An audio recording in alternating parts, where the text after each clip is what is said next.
بسم الله الرحمن الرحيم الحمد لله رب العالمين صلى الله وسلم وبارك على نبينا محمد وعلى آله وأصحابه أجمعين وأشهد أن لا إله إلا الله وحده لا شريك له وأشهد أن محمدا عبد الله ورسوله صلى الله عليه وعلى آله وأصحابه أجمعين أما بعد. Si Allah subhanahu wa ta'ala nous le permet, on va à partir d'aujourd'hui ouvrir un livre dans le but de le lire, de l'étudier et d'en ressortir avec ses nombreux enseignements. Et ce livre traite de la biographie du prophète Mohammed sallallahu alayhi wa sallam. Ce livre est intitulé en arabe Al-Fusul fi Sirati Rasul sallallahu alayhi wa sallam.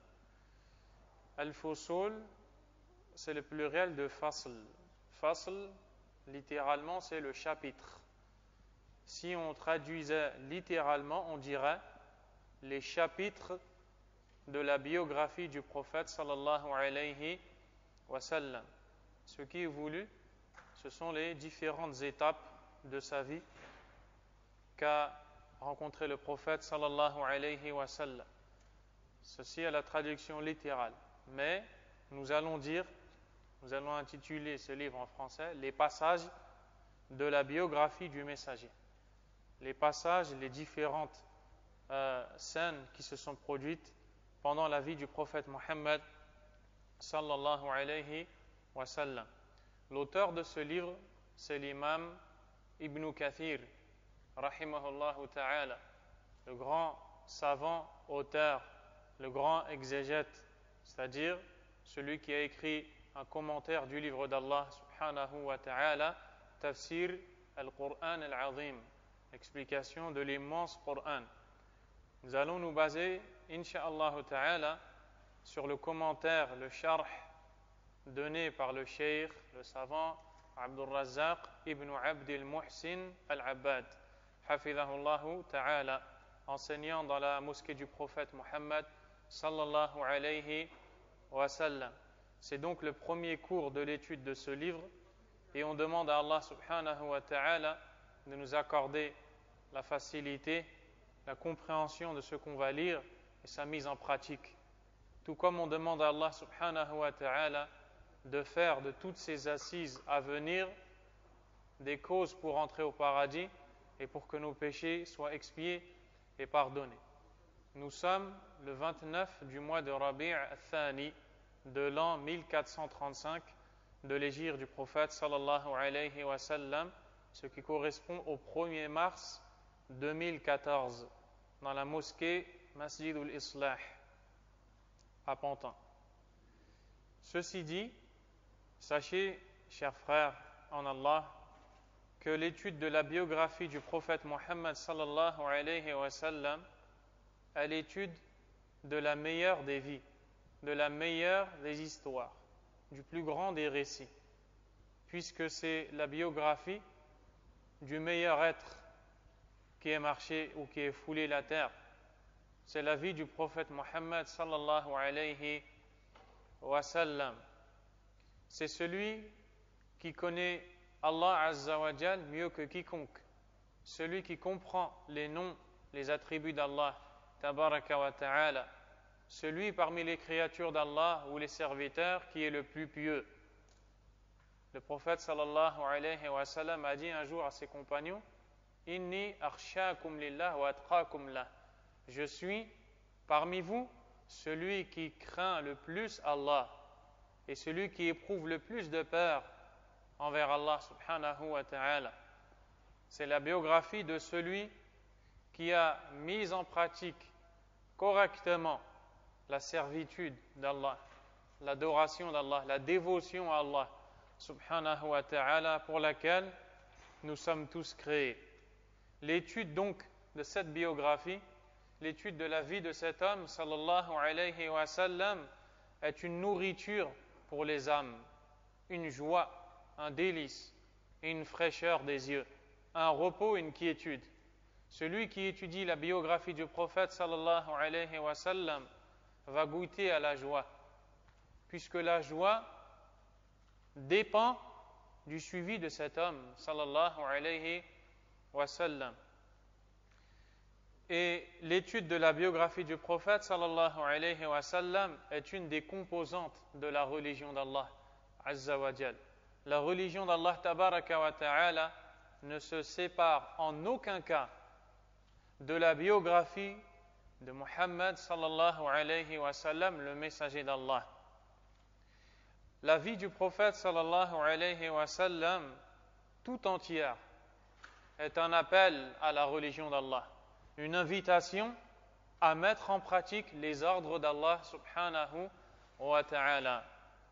Il y a, à travers l'étude de la biographie du prophète sallallahu alayhi wa sallam, de nombreux points bénéfiques à tirer, parmi lesquels, et dommage que je vois que la plupart de vous n'avez pas de stylo, car vous allez perdre quelque chose de très grand.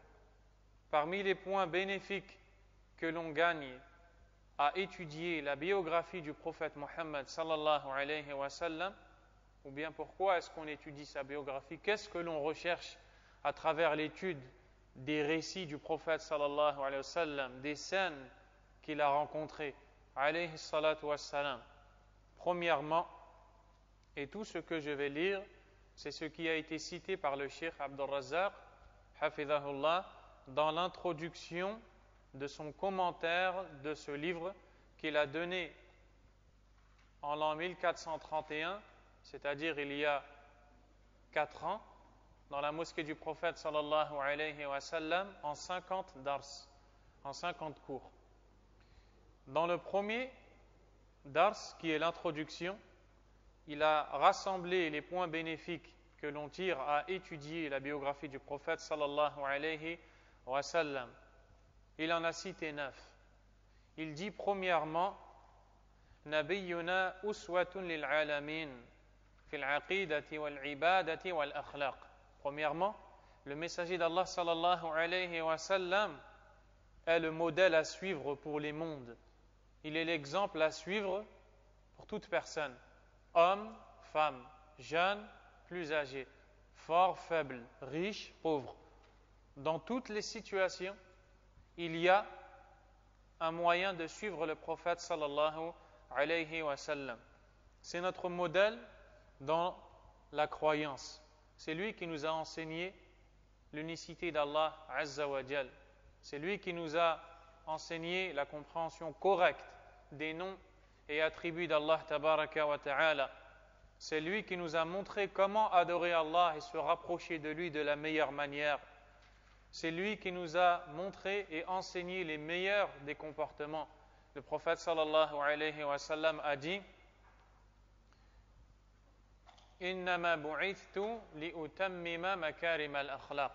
C'est-à-dire, je n'ai été envoyé que pour parachever les nobles caractères. Sallallahu alayhi wa sallam. Allah subhanahu wa ta'ala dit de lui dans Suratul Ahzab, en s'adressant à nous les croyants, alaykum salam, laqad kana lakum fi rasulillahi uswatun hasana liman kana yarju Allah wal yawmal akhir wa dhakara Allah kathira. Verset de Suratul Ahzab, les coalisés, qui veut dire, vous avez certes, en la personne du messager d'Allah, un bon modèle à suivre pour celui qui espère en Allah, celui qui espère rencontrer Allah et voir que son Seigneur est satisfait de lui, et qui évoque abondamment Allah, azza wa jal. L'imam Ibn Kathir, rahimahullah, dans le commentaire de ce verset, a dit هذه الآية أصل في التأسي بالنبي صلى الله عليه وسلم. Ce verset est une preuve fondamentale, une preuve de base, nous indiquant l'obligation d'imiter le prophète sallallahu alayhi wa sallam et de le suivre. Ceci dit, on ne peut suivre le prophète sallallahu alayhi wa sallam qu'après l'avoir connu. Et on ne peut le connaître qu'après avoir étudié ses récits, son histoire, sa vie, sallallahu alayhi wa sallam. Le suivre dépend de sa connaissance, sallallahu alayhi wa sallam. Et c'est le premier point bénéfique qui découle de l'étude de sa vie. Deuxièmement, هديه صلى الله عليه وسلم يعد ميزانا توزن فيه الأعمال. La guidée du prophète sallallahu alayhi wa sallam est à l'image d'une balance sur laquelle on va peser nos actes. C'est-à-dire que nos actes, pour savoir s'ils sont acceptés, s'ils sont corrects, ou bien s'ils sont rejetés, incorrects, nous allons les comparer à ceux du prophète sallallahu alayhi wa sallam. Sa sunna est pour nous une balance sur laquelle on pèse ou bien on mesure nos actions pour voir parmi celles-ci, celles qui sont acceptées et celles qui ne le sont pas. Sufyan ibn Uyayna, rahimahullah, fait partie des savants du hadith, parmi les salaf salih, les pieux prédécesseurs. Et l'imam al-Khatib al-Baghdadi, rahimahullah, un des grands imams de l'islam et de la sunna, a écrit un livre qui traite du comportement que doit avoir celui qui recherche la science. Dans l'introduction de ce livre, il cite la parole de Sufyan ibn Uyayna, rahimahullah, qui dit « Inna Rasulallah sallallahu alayhi wa sallam huwa al-mizanul akbar » Le messager d'Allah sallallahu alayhi wa sallam est la plus grande balance, c'est-à-dire la balance sur laquelle nous pesons nos actes. فَعَلَيْهِ تُعْرَضُ الْأَشْيَاءُ C'est sur cette balance que sont exposées toutes les choses, tout ce que l'on fait, tout ce que l'on dit. عَلَى خُلُقِهِ وَسِيرَتِهِ وَهَدْيِهِ Nous pesons les choses sur ses comportements, sur sa biographie et sur sa guidée. C'est avec ça que l'on compare nos actes et qu'on voit ceux qui sont bons et ceux qui sont mauvais. فَمَا وَافَقَهَا فَهُوَ الْحَقِّ Toutes les choses qui sont en accord avec ce que l'on vient de citer, ses comportements, sa vie, sa guidée, sont des choses véritables, sont des choses de la vérité. وَمَا خَالَفَهَا فَهُوَ الْبَاطِلِ Et tout ce qui contredit ses comportements, sa guidée, sa vie, sont des choses mauvaises et nulles. Troisièmement, دراسة السيرة عون على فهم كتاب الله عز وجل لأن حياته صلى الله عليه وسلم تطبيق للقرآن. Troisième point bénéfique, le fait de savoir que l'étude de la biographie du prophète sallallahu alayhi wa sallam est une aide qui permet aux croyants de bien comprendre le Coran, le livre d'Allah subhanahu wa ta'ala. Car la vie du prophète sallallahu alayhi wa sallam tout entière n'est que mise en pratique concrète de la parole d'Allah subhanahu wa ta'ala. Et à cet effet, Aïcha, son épouse, radiyallahu anha, a été interrogée sur le comportement du prophète sallallahu alayhi wa sallam. Le prophète alayhi salatu wa sallam a dit kana khuluquhu al-Qur'an. Son comportement était le Qur'an, c'est-à-dire que ce qu'il faisait était retrouvé dans le Qur'an sallallahu alayhi wa sallam. Et on ne doit pas dire kana Muhammadun Qur'anan yamshi ala al-ard. On ne doit pas dire ce que beaucoup de gens disent. Le messager d'Allah sallallahu alayhi wa sallam était un Qur'an qui marchait sur terre. Cette parole est erronée et c'est une erreur dans le dogme, dans la aqida. Pourquoi? Parce que le Qur'an, c'est la parole d'Allah azza wa jal. C'est un des attributs d'Allah, la parole d'Allah. Et les attributs d'Allah ne sont pas créés. On ne peut donc pas décrire un attribut d'Allah comme marchant sur terre, à l'image de la créature qui marche sur terre. Et c'est ce que je vous dis, c'est ce que j'ai entendu du Cheikh Rabi' ibn Hadi al-Madkhali, hafidhahullah ta'ala, qui a corrigé cette erreur. Le quatrième point, فيما أو فيها تعميق لمحبته صلى الله عليه وسلم وقد قال عليه الصلاة والسلام لا يؤمن أحدكم حتى أكون أحب إليه من والده وولده والناس أجمعين. Quatrièmement, à travers l'étude de la biographie du prophète sallallahu alayhi wa sallam, il y a un enracinement de l'amour du croyant pour le prophète sallallahu alayhi wa sallam. Et certes, le prophète sallallahu alayhi wa sallam a dit, par celui, dans la traduction du hadith, je jure par celui qui détient mon âme dans sa main, qu'aucun d'entre vous n'atteindra la foi totale ou complète jusqu'à ce qu'il m'aime plus que son père, son enfant et l'ensemble des gens. Mais cet amour ne peut être atteint qu'après avoir connu qui est le prophète sallallahu alayhi wa sallam.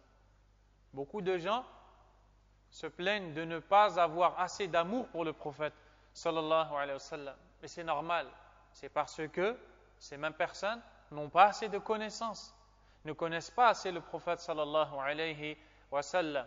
Et sans aucun doute, si tu connais une personne et tu sais que cette personne te rend service, te fait du bien, est tout le temps là pour toi, t'aide, est présente avec toi. Si tu connais tout ça de cette personne, tu vas l'aimer plus qu'une autre personne que tu ne connais pas.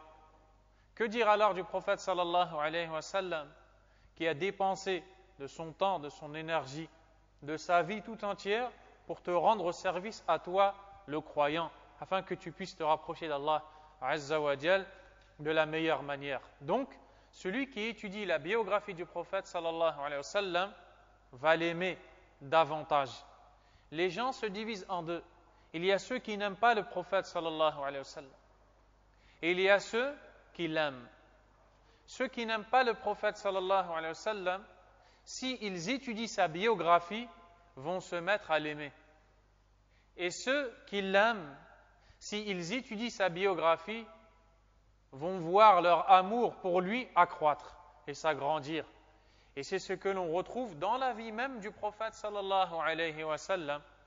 Il y a un des compagnons, dont j'ai oublié le nom, qui a dit au prophète sallallahu alayhi wa sallam, ô messager d'Allah, tu étais auparavant, alaykum salam, celui que je détestais le plus sur la surface de la terre.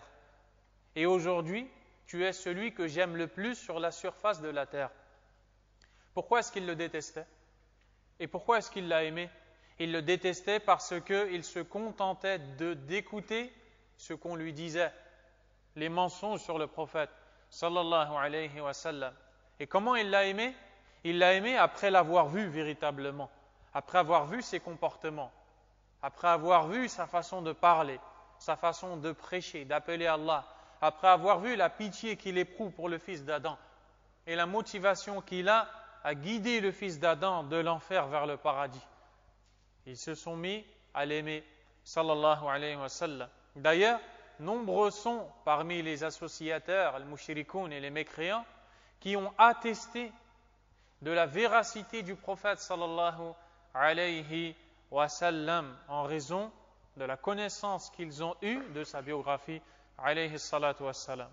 Cinquièmement, dirasatu sira babun min abwabi ziyadati al-iman.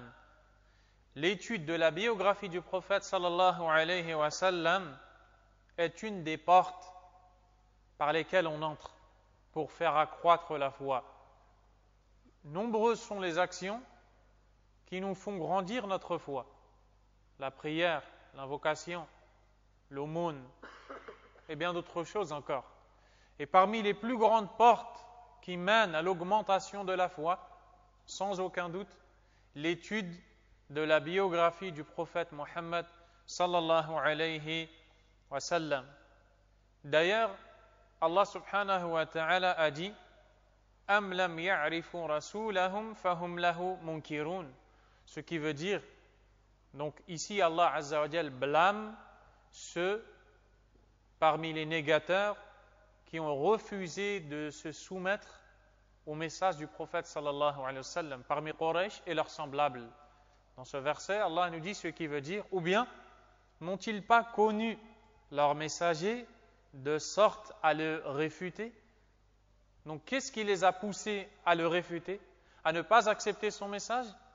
Le fait qu'ils ne l'ont pas connu, sallallahu alayhi wa sallam. Et le fait qu'ils ne connaissent pas le prophète, sallallahu alayhi wa sallam, les a empêchés d'entrer dans l'iman, la foi. Il les a empêchés de se rapprocher d'Allah subhanahu wa ta'ala. Sixièmement, dirasatu sira aounun li fahmi ad-din kullih. L'étude de la biographie du prophète sallallahu alayhi wa sallam est une aide pour comprendre la religion sous tous ses angles et dans tous ses domaines. La religion d'Allah Azza wa Jal, donc le Coran et la sunna du prophète sallallahu alayhi wa sallam, sa biographie, sont deux choses inséparables. Inséparables. Ceux qui veulent suivre que le Coran vont s'égarer inévitablement. Ceux qui prétendent suivre que la sunna vont s'égarer inévitablement.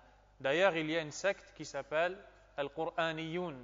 Ce sont ceux qui disent qu'ils se contentent du Coran et qui n'ont pas besoin de la sunna. À cela, nous répondons par des arguments très simples, parmi lesquels est-ce qu'Allah subhanahu wa ta'ala nous a enseigné dans le Coran le nombre d'unités de prière? Est-ce qu'Allah azza wa jal nous a enseigné dans le Coran tous les rites du pèlerinage en détail? On a besoin absolument de la sunna, de connaître la vie du prophète sallallahu alayhi wa sallam pour pouvoir connaître comment appliquer la religion d'Allah tabaraka wa ta'ala. La connaissance de sa biographie est une aide indispensable pour connaître le dogme musulman, la aqidah du musulman, le tawhid du musulman. Sans la biographie, on est égaré. Sans la biographie, on est éloigné de la connaissance, de la croyance correcte et de ce qui s'y oppose. C'est d'ailleurs pourquoi l'imam Muhammad ibn Abd al-Wahhab, rahimahullah, l'auteur de Kitab al-Tawhid, a un écrit qu'il a intitulé Sittatu Mawadi' min as-Sira, 6 passages de la biographie du prophète sallallahu alayhi wa sallam, dans lesquels il nous montre 6 points importants dans la vie du prophète sallallahu alayhi wa sallam en rapport avec le tawhid et en rapport avec la croyance correcte. Et d'ailleurs, c'est le livre, incha'Allah ta'ala, qu'on va enseigner à Duni à partir de la semaine prochaine entre Al-Maghrib et l'Isha, bi'idhnillahi ta'ala. Donc, dans l'étude de la biographie du prophète sallallahu alayhi wa sallam, nous apprenons notre croyance correcte. Nous voyons les différentes étapes de la légifération d'Allah Azza wa Jal. Nous voyons comment Allah a interdit certaines choses, a rendu licite d'autres choses. Quelles sont les causes? Quelles sont les causes des révélations de versets? Et toutes ces choses. Septièmement, fi dirasati sira ta'limun linnahji sahih fi da'wati ila Allah tabaraka wa ta'ala. Dans l'étude de la biographie du prophète sallallahu alayhi wa sallam, il y a pour l'étudiant un enseignement de la méthodologie correcte à suivre et à adopter dans l'appel à Allah subhanahu wa ta'ala. Car beaucoup de gens prétendent qu'ils appellent à Allah. Beaucoup de gens n'ont pas de difficulté à se nommer eux-mêmes les prêcheurs à l'appel, les prêcheurs à la religion d'Allah Azza wa Jal. Mais beaucoup parmi ces gens sont ceux qui en fait ne sont que des prêcheurs au shaitan et ne sont que des gens qui appellent à l'égarement, même s'ils prêchent avec le sourire, même s'ils paraissent savants et connaisseurs. Pourquoi? Parce qu'ils ne connaissent pas la véritable vie du prophète sallallahu alayhi wa sallam. Ils ne savent pas sur quoi a été basée essentiellement la vie du prophète sallallahu alayhi wa sallam.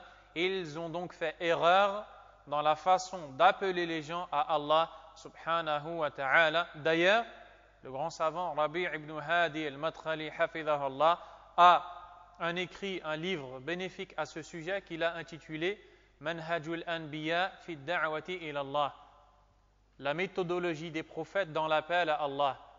Fihi al-hilm wal-hikmah, dans laquelle il y a l'indulgence et la sagesse. Et ce livre a été lu et approuvé par le savant Salih al-Fawzan hafidhahullahu ta'ala. Les gens qui appellent au haqq, les vrais prêcheurs, qui appellent les gens à la vérité, ne sont que ceux qui connaissent la méthodologie suivie par le prophète sallallahu alayhi wa sallam dans sa façon d'appeler les gens à l'islam, à la sunna. Allah Azza wa Jal a dit dans surat Yusuf, قُلْ هَذِهِ سَبِيلِي أَدْعُو إِلَى اللَّهِ عَلَى بَصِيرَةٍ أَنَا وَمَنِ اتَّبَعَنِي وَسُبْحَانَ اللَّهِ وَمَا أَنَا مِنَ الْمُشْرِكِينَ.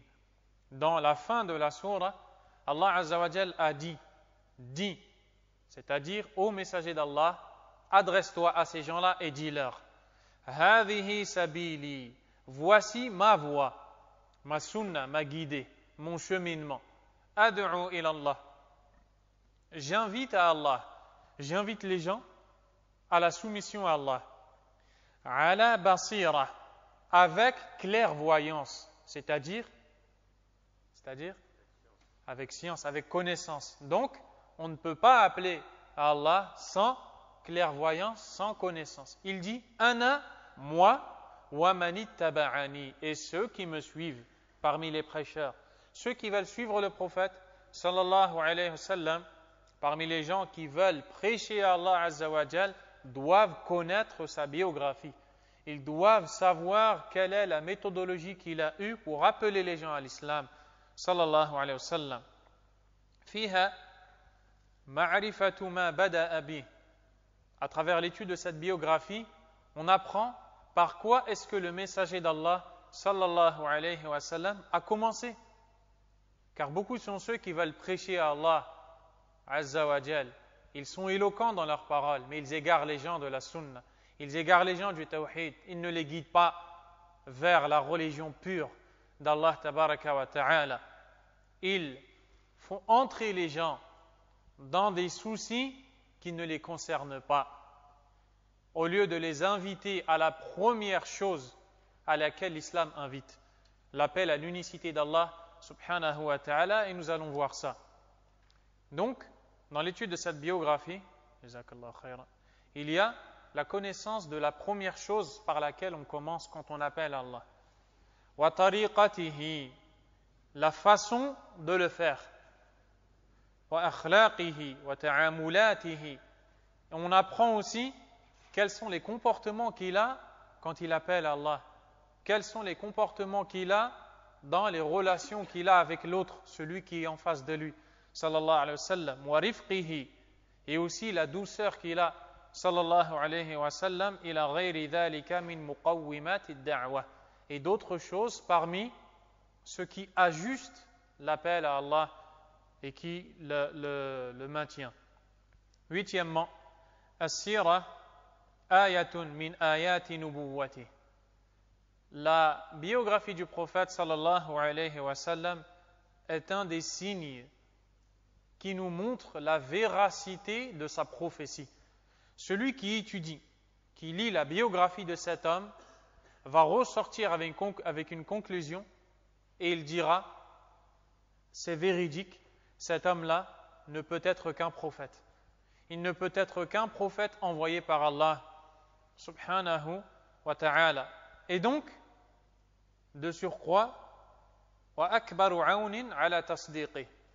Ça va être pour la personne qui étudie cette biographie une grande aide à le croire, une grande aide à croire au message du prophète sallallahu alayhi wa sallam. Cela va donc chasser tout doute quant au prophète sallallahu alayhi wa sallam. Et comme on l'a vu, beaucoup parmi les ennemis du prophète sallallahu alayhi wa sallam ont attesté de sa véracité, et cela depuis son époque jusqu'à nos jours que l'on vit aujourd'hui. Depuis son époque, Abu Sufyan, alors qu'il était mécréant, avant qu'il se convertisse à l'islam, quand le prophète sallallahu alayhi wa sallam a envoyé une lettre à Héraql, l'empereur des Romains, afin de l'inviter à l'islam, Héraql a demandé aux gens présents, y a-t-il une personne qui connaît bien Muhammad sallallahu alayhi wa sallam? Oui, a répondu Abu Sufyan, moi. Abu Sufyan s'est rapproché. Il a été questionné par Héraql, qui était l'empereur des Romains, qui n'étaient pas des croyants. Parmi ces questions, il lui a demandé comment est le prophète sallallahu alayhi wa sallam, comment est Muhammad, est-ce qu'il ment, est-ce qu'il trahit, Et Abu Sufyan, qui était un de ses pires ennemis à cette époque, disait qu'il était véridique et qu'il ne trahissait personne. Et cela, depuis son époque, les gens attestaient de sa véracité. Et d'ailleurs, on le nommait As-Sadiq al-Amin, le véridique, digne de confiance, sallallahu alayhi wa sallam. La biographie du prophète, sallallahu alayhi wa sallam, est un miracle pour celui qui l'étudie. Neuvièmement, hiya babun azim min abwab as-sa'ada. Neuvièmement, et celui-là est très important, l'étude de la biographie du prophète sallallahu alayhi wa sallam est une des plus grandes portes du bonheur du serviteur dans ce bas monde. Car on ne peut être heureux, on ne peut atteindre le bonheur qu'après avoir connu le messager d'Allah sallallahu alayhi wa sallam, qu'après avoir connu la vie qu'il a menée, les situations différentes qu'il a rencontrées, sallallahu alayhi wa sallam, qu'après se cramponner à sa sunna, à sa guidée, sallallahu alayhi wa sallam. Plus loin, ou plus important que ça, la joie, le bonheur que l'on recherche tous, s'arrête sur la connaissance de la guidée du prophète, sallallahu alayhi wa sallam. Celui qui ne connaît pas le prophète sallallahu alayhi wa sallam ne pourra vivre heureux. Wallahi, celui qui ne connaît pas le prophète sallallahu alayhi wa sallam ne pourra vivre heureux. Ensuite, celui qui connaît le prophète sallallahu alayhi wa sallam va vivre heureux et va recevoir du bonheur la part proportionnelle à sa connaissance qu'il a du prophète sallallahu alayhi wa sallam. Plus tu le connais, plus tu vivras heureux. Moins tu le connais, moins tu seras heureux. L'imam Ibn al-Qayyim rahimahullah ta'ala a un livre intitulé Zadul Ma'ad fi Hadi Khayr al-Ibad. Donc ce livre, la traduction, la provision du retour se trouve dans la connaissance de la guidée du meilleur des serviteurs. Dans ce livre magnifique, Ibn al-Qayyim rahimahullah ta'ala a dit وَمِنْ هُنَا تَعْلَمُ اضْطِرَارَ الْعَبْدِ فَوْقَ كُلِّ ضَرُورَةٍ إِلَى مَعْرِفَةِ الرَّسُولِ صلى الله عليه وسلم. C'est-à-dire, à partir de là, tu as conscience de la nécessité qu'a le serviteur au-dessus de toute nécessité à connaître le messager d'Allah sallallahu alayhi wa sallam wa ma jaa bihi wa tasdiqihi fima akhbar wa ta'atihi fima amar, et la nécessité de le croire, de croire en lui et en ses informations, toutes les informations qu'il nous a données, la nécessité d'obéir au prophète sallallahu alayhi wa sallam dans ses ordres. Il dit فإنه لا سبيل إلى السعادة والفلاح لا في الدنيا ولا في الآخرة إلا على أيدي الرسل عليهم صلوات الله وسلامه. Il dit, car il n'y a de chemin menant à la réussite et à la joie du serviteur dans ce bas monde et dans l'au-delà qu'à travers la guidée des messagers. On ne peut arriver à la joie et à la réussite dans ce bas monde, mais aussi dans l'au-delà quand on rencontrera Allah subhanahu wa ta'ala, qu'en suivant la guidée des messagers. Donc on ne peut en aucun cas se passer des messagers. Ibn al-Qayyim rahimahullah poursuit jusqu'à ce qu'il dit وَإِذَا كَانَتْ سَعَادَةُ الْعَبْدِ فِي الدَّارَيْنِ مُعَلَّقَةً بِهَدْيِ النَّبِيِّ صلى الله عليه وسلم. Donc, si la joie et le bonheur du serviteur dans les deux demeures, c'est-à-dire dans le bas monde et dans l'au-delà, est accroché à la guidée du prophète sallallahu alayhi wa sallam, فَيَجِبُ عَلَى كُلِّ مَنْ نَصَحَ نَفْسَهُ وَأَحَبَّ نَجَاتَهَا وَسَعَادَتَهَا. Il est donc obligatoire à tout individu qui est sincère envers lui-même et qui souhaite pour sa personne le salut et le bonheur,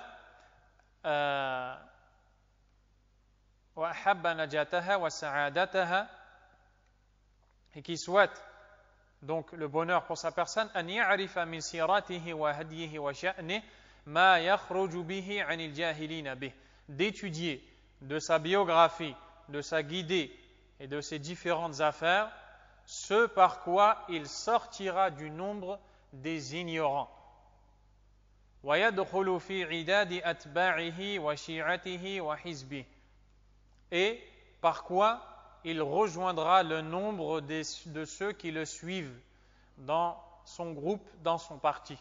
وَالنَّاسُ فِي هَذَا بَيْنَ مُقِلٍّ وَمُسْتَكْثِرٍ وَمَحْرُومٍ وَالْفَضْلُ بِيَدِ اللَّهِ يُؤْتِيهِ مَنْ يَشَاءُ وَاللَّهُ ذُو الْفَضْلِ الْعَظِيمِ. Ibn al-Qayyim rahimahullah poursuit et dit, et les gens dans ce domaine, c'est-à-dire dans le domaine de l'étude de la biographie, se divisent en trois. Il y a al-muqil. Al-muqil, c'est celui qui a des manques, celui qui est laxiste. Il n'apprend pas, il laisse le temps, il laisse sa vie passer, ses jours passer, sans rechercher à connaître le prophète sallallahu alayhi wa sallam. Deuxièmement, mustakthir, celui qui étudie abondamment et qui n'est jamais rassasié de l'étude de la biographie du prophète sallallahu alayhi wa sallam. Troisièmement, mahroum, privé, celui qui a été privé. Donc le premier, c'est celui qui a des manquements. Il a un minimum, mais il a des manquements. Le dernier, c'est celui qui est privé. Il n'étudie pas du tout la biographie du prophète sallallahu alayhi wa sallam. Il dit wal fadlu biyadillah, et la grâce est dans la main d'Allah. Il fait don de celle-ci à qui il veut, et Allah est le détenteur de l'immense grâce. Donc qu'est-ce que l'on comprend de cette parole? Que celui qui étudie la biographie du prophète sallallahu alayhi wa sallam a reçu un don de la part d'Allah azza wa jal. Méditez dans ce bas monde. Combien sont les créatures d'Allah? Parmi les créatures d'Allah, combien sont les musulmans, les croyants? Parmi les musulmans, combien sont les croyants, ceux qui ont la foi correcte? Parmi les croyants, combien ce sont ceux qui s'accrochent à la sunna? Parmi ceux qui s'accrochent à la sunna, combien sont ceux qui étudient la sunna et le ilm? Parmi ces gens-là, combien sont ceux qui étudient la biographie du prophète sallallahu alayhi wa sallam? S'ils l'étudient, combien sont ceux qui l'étudient en se basant sur des sources correctes et des livres des savants de la sunna? Vous en ressortirez avec un nombre minime. Et vous verrez donc que vous êtes dans une grâce d'Allah.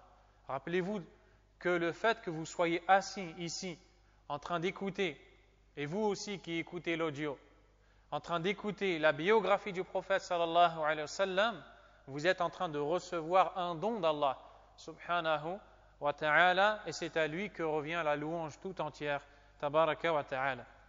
Le Cheikh Abdul Razzaq, hafidhahullah, s'est arrêté ici.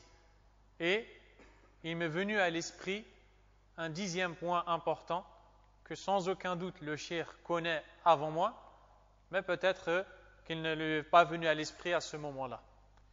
Ce 10e point, كثرة الصلاة عليه والحصول على الأجر العظيم. Celui qui étudie la biographie du prophète sallallahu alayhi wa sallam va forcément répéter à maintes reprises sallallahu alayhi wa sallam, cette parole avec laquelle il va prier sur lui, alayhi salatu wa salam. C'est le premier dars et on l'a peut-être déjà dit 60 fois ou plus. Imaginez-vous étudier toute sa biographie et à chaque dars répéter 100 et 200 fois sallallahu alayhi wa sallam. Le prophète alayhi salatu wa salam a dit Man salla alayya marra sallallahu alayhi ashara. Allahu akbar. Celui qui prie sur moi une fois, Allah le fait sur lui 10 fois.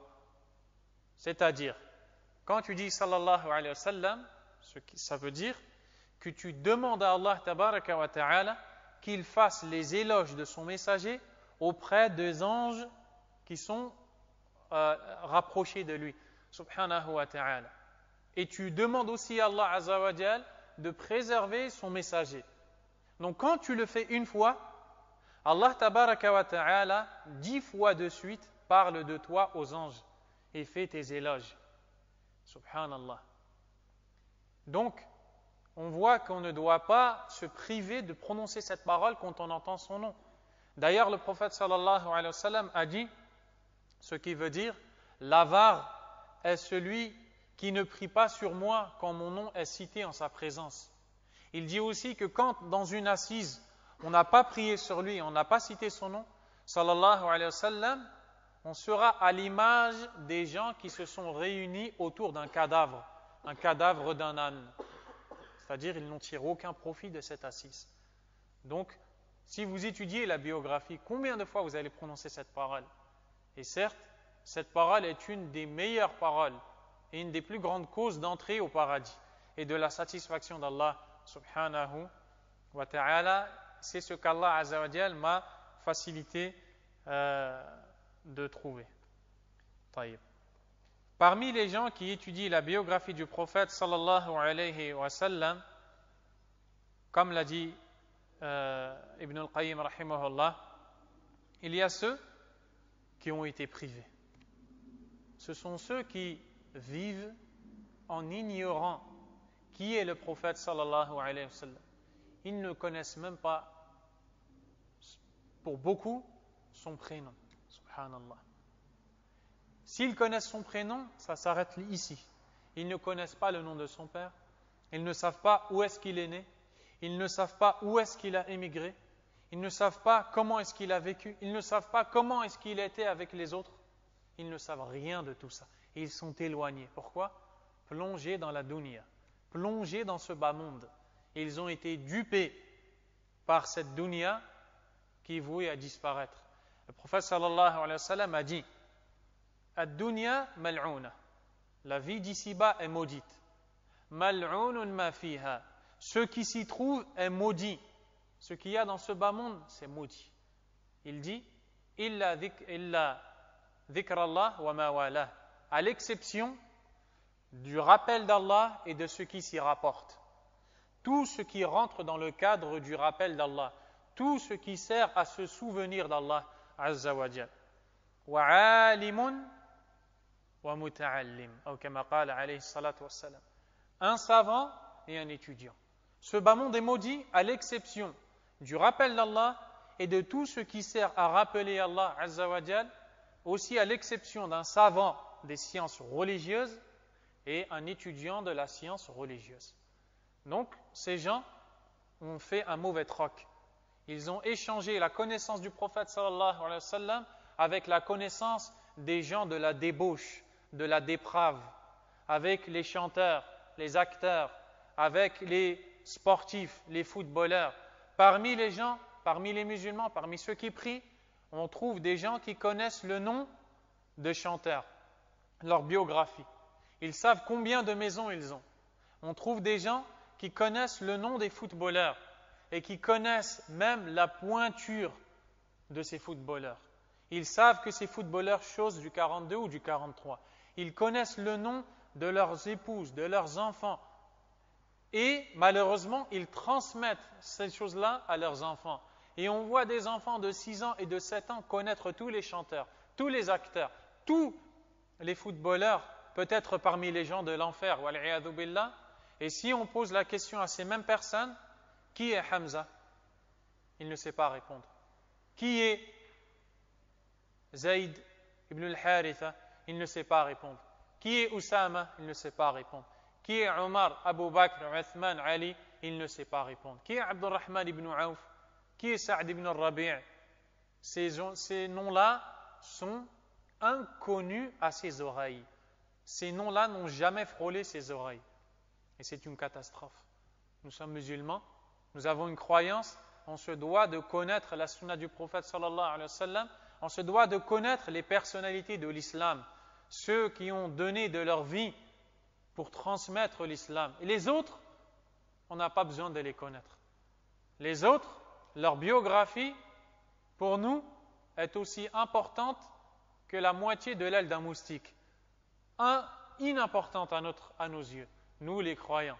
Donc on doit s'éduquer à la sunna du prophète sallallahu alayhi wa sallam. Il y a d'autres personnes qui ont commis des excès dans le domaine de la biographie du prophète sallallahu alayhi wa sallam. C'est-à-dire que ces gens, parmi les innovateurs et les gens des passions, comme les adeptes du soufisme et les adeptes d'autres sectes égarées, qui n'appellent pas ni à l'islam ni à la sunna, se sont servis de la biographie du prophète sallallahu alayhi wa sallam, comme ils le prétendent, pour inventer des innovations religieuses, pour célébrer des fêtes qui n'ont aucun rapport avec ni la biographie du prophète sallallahu alayhi wa sallam, ni l'ordre d'Allah tabaraka wa ta'ala. Par exemple, ils fêtent l'ascension nocturne du prophète sallallahu alayhi wa sallam, la nuit où le prophète alayhi salatu wa sallam a été de la Mecque jusqu'en Palestine, puis il a prié en Palestine avec tous les prophètes qui sont descendus sur terre, et c'est lui qui a fait imam. Ensuite, il est monté, il a traversé le premier, deuxième, troisième ciel jusqu'en haut du septième, jusqu'à avoir parlé avec Allah Azza wa Jal, et il est redescendu et il a informé de tout ça ses compagnons. Qu'est-ce que ces gens font? Ils fêtent cette nuit. Ils en font une nuit où on lit sa biographie, ils innovent, ils se rassemblent, ils se réunissent et se rassemblent pour évoquer Allah Azza wa Jal. On a aussi la célébration, il y a un mois, de la naissance du prophète sallallahu alayhi wa sallam. Donc ils se servent de ce jour-là pour lire sa biographie, pour offrir des cadeaux et d'autres choses encore. Toutes ces choses-là sont infondées. Elles n'ont aucune base dans le Coran et la Sunna. Et ces gens-là font partie de ceux qui ont commis de l'excès dans la biographie du prophète sallallahu alayhi wa sallam.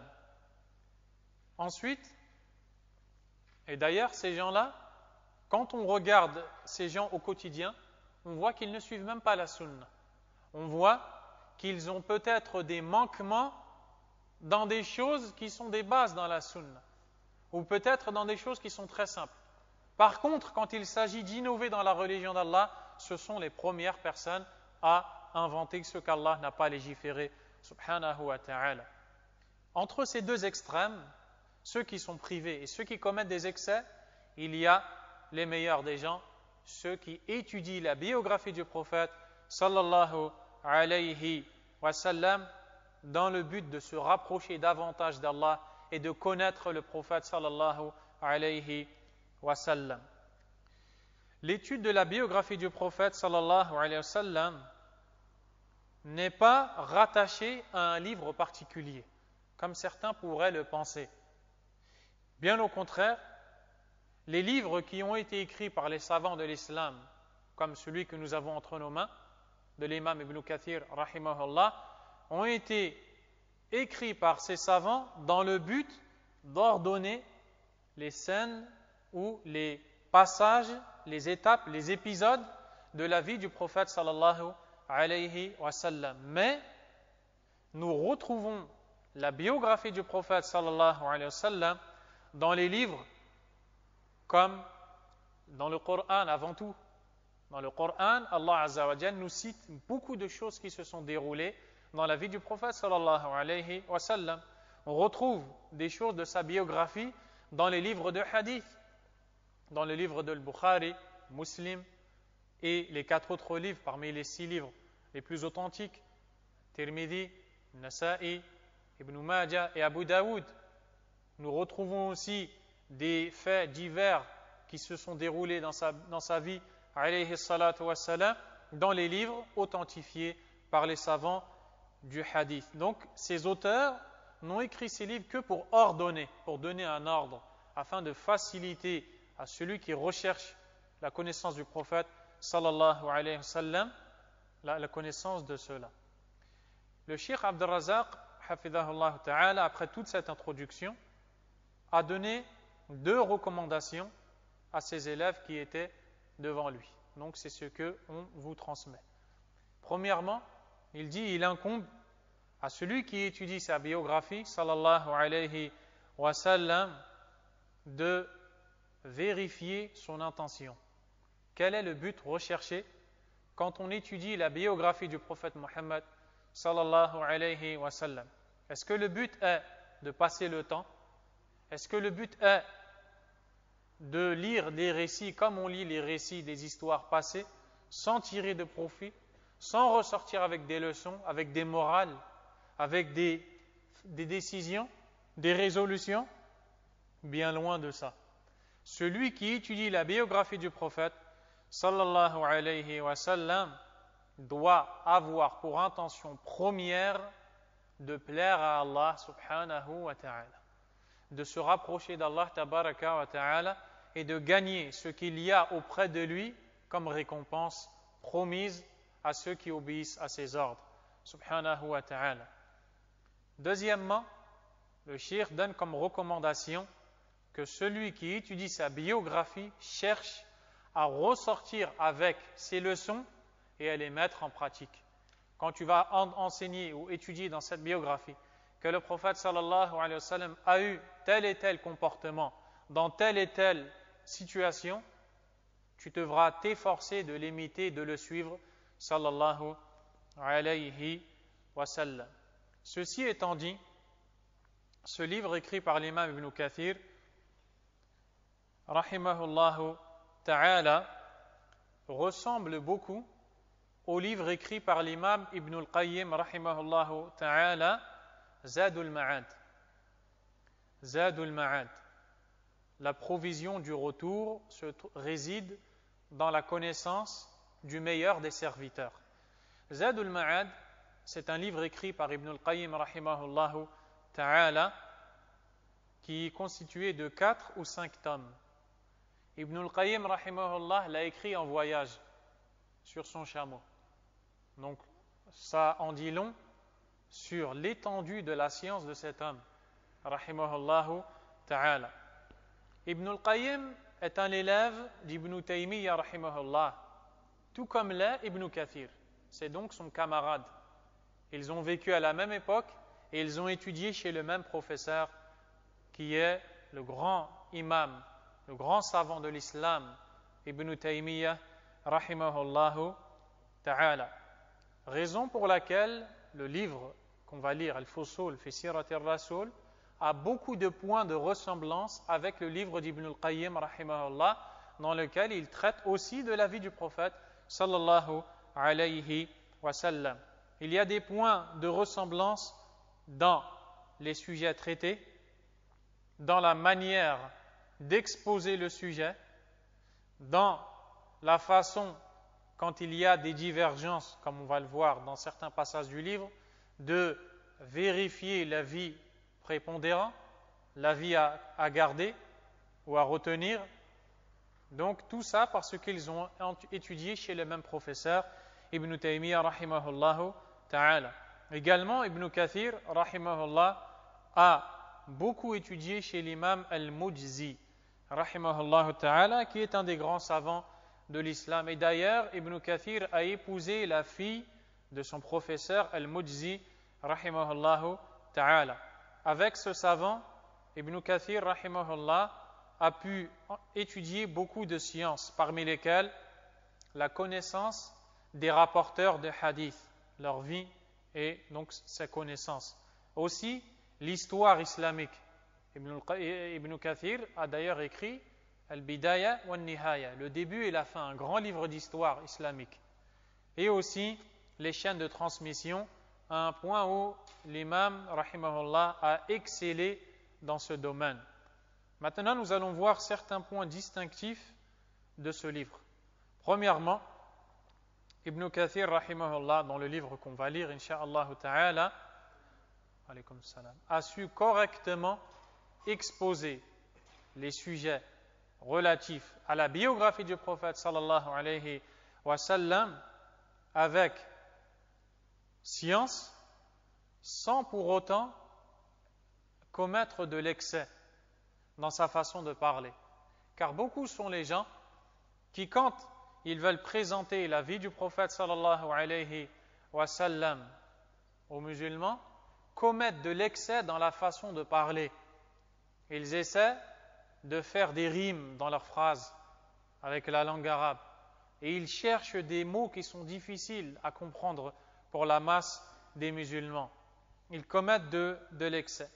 Et c'est pourquoi Ibn Kathir, rahimahullah, a exposé la vie du prophète sallallahu alayhi wa sallam avec facilité afin que cela soit compris par son lecteur. Deuxièmement, celui qui lit ce livre va voir qu'il apparaît qu'Ibn Kathir, rahimahullah, a un grand amour pour le messager d'Allah, sallallahu alayhi wa sallam, mais aussi pour ses compagnons, dans la façon qu'il a de parler du prophète, alayhi salatu wa sallam, dans la façon qu'il a de parler de ses compagnons. Il va voir aussi combien est grande l'aversion d'Ibn Kathir pour les ennemis du prophète sallallahu alayhi wa sallam, pour les ennemis de sa famille et les ennemis de ses compagnons. Et cette chose-là, on la retrouve dans plusieurs de ses livres. Dans son tafsir, on la retrouve aussi dans son livre d'histoire, Al-Bidaya wa Al-Nihaya. On voit que l'imam Ibn Kathir, rahimahullah, a de l'aversion pour les ennemis de la sunna. Troisièmement, l'ordre correct. Il a bien ordonné son livre, et donc les faits qui se sont déroulés dans la biographie ont été cités dans leur ordre. Quatrièmement, c'est un livre qui est concis, il est court, mais il a englobé de manière générale la plupart des choses qui se sont déroulées dans la biographie du prophète ou dans la vie sallallahu alayhi wa sallam. Cinquièmement, Ibn Kathir rahimahullahu ta'ala a cité donc les informations de ce qui s'est déroulé dans la vie du prophète sallallahu alayhi wa sallam en appuyant ces informations par ce qu'il a jugé bon et correct comme preuve, que ce soit des hadiths ou des paroles des compagnons du prophète sallallahu alayhi wa sallam. Il nous cite parfois des divergences dans des faits qui se sont déroulés. Est-ce qu'ils sont avérés ou non? Il cite les différents avis cités, puis il retient l'avis qu'il a jugé prépondérant, rahimahullah. Sixièmement, Ibn Kathir, rahimahullah, dans ce livre, a tout fait pour ne pas sortir du sujet. Il est resté dans la route qu'il s'est fixée de ne parler que de ce qui s'est passé dans la vie du prophète sallallahu alayhi wa sallam, et il a excellé. Septièmement, on voit dans ce livre qu'Ibn Kathir rahimahullah a beaucoup tiré profit et étudié des livres écrits dans le domaine de la biographie du prophète sallallahu alayhi wa sallam avant lui. Aussi, on voit la grande science que l'imam a, rahimahullahu ta'ala. Cet imam, c'est qui? Il s'appelle Ismaïl ibn Umar ibn Kathir al-Shafi'i rahimahullahu ta'ala. Son nom, son prénom, c'est Ismaïl. Sa kunya, on le surnommait Abul Fida. On le surnommait aussi Imaduddin rahimahullahu ta'ala. Son père était un savant et c'était un imam. Son père est mort alors que lui n'avait même pas encore atteint l'âge de 3 ans. Donc, il était orphelin, rahimahullahu ta'ala.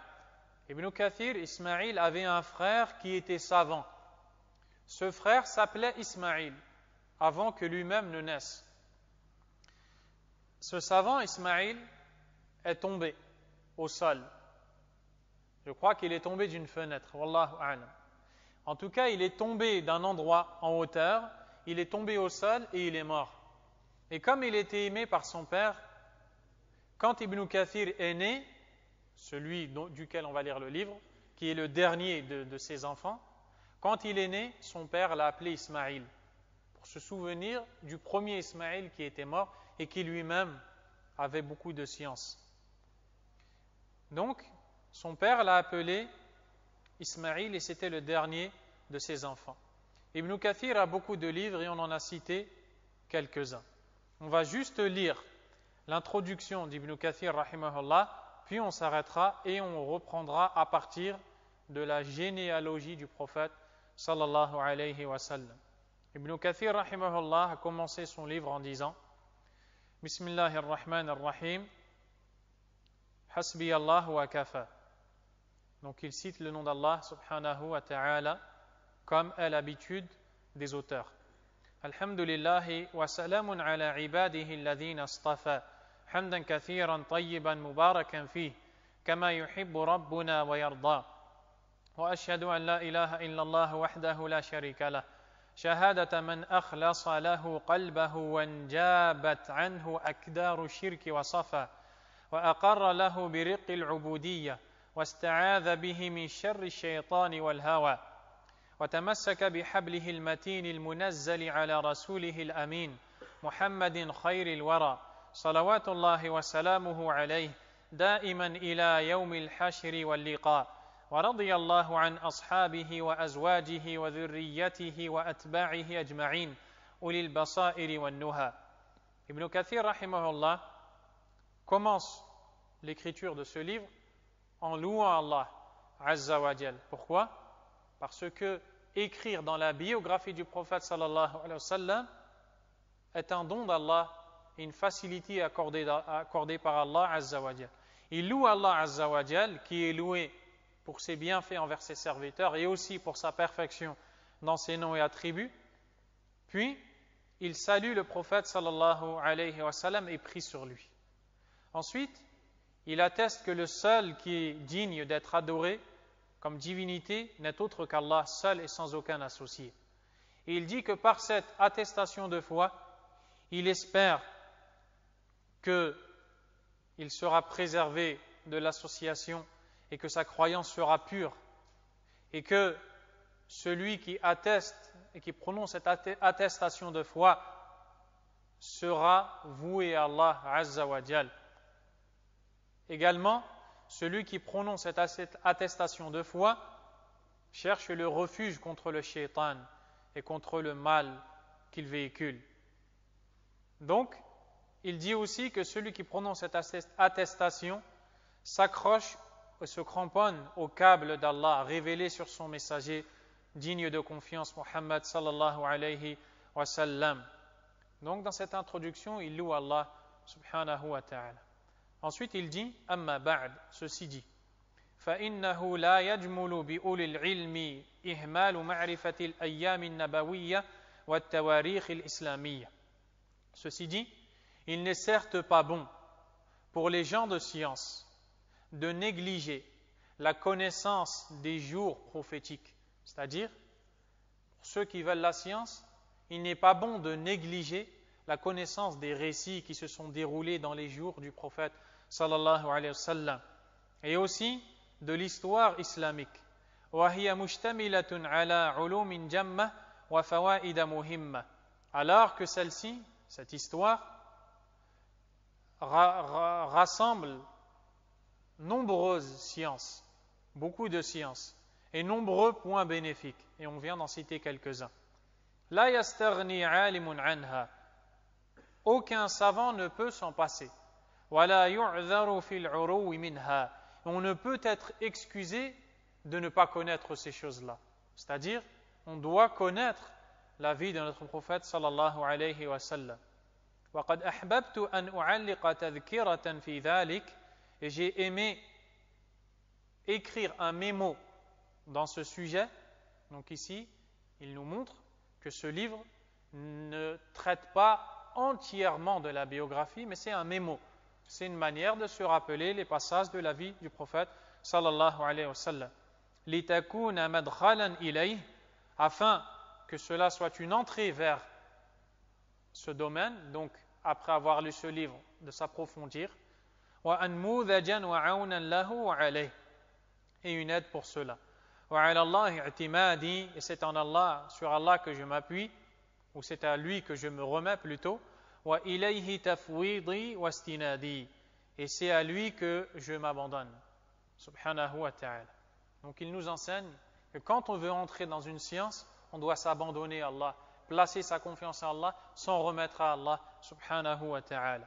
وَهِيَ مُشْتَمِلَةٌ عَلَى ذِكْرِ نَسَبِ رَسُولِ اللَّهِ صلى الله عليه وسلم وسيرته وأعلامه وذكر أيام الإسلام بعده إلى يومنا هذا مما يمس حاجة ذوي الإرب إليه على سبيل الاختصار إن شاء الله تعالى. Il nous dit que ce récit qu'il a écrit rassemble la généalogie du prophète sallallahu alayhi wa sallam, ce sera le premier chapitre, donc la lignée, sa vie, son ascendance, c'est-à-dire ses parents, ses grands-parents, d'où il vient, sa vie, les signes qui nous montrent qu'il est un prophète, et aussi Ibn Kathir rahimahullah nous dit qu'il a cité l'histoire islamique jusqu'à ses jours. Mais dans le livre, on ne va voir que la biographie du prophète sallallahu alayhi wa sallam, et les gens ont besoin de cela, et il a cité cette biographie de manière concise, résumée. Donc voilà pour l'introduction de ce livre. On s'arrête ici incha'Allah et on reprend samedi prochain après Al-Asr incha'Allah ta'ala, en commençant par le premier chapitre qui concernera la généalogie du prophète Mohammed sallallahu alayhi wa sallam. Wallahu a'lam. Wa sallallahu wa sallam wa baraka ala nabiyyina Muhammadin wa ala alihi wa sahbihi ajma'in. Subhanaka Allahumma wa bihamdik ashhadu an la ilaha illa ant astaghfiruka wa atubu ilayk.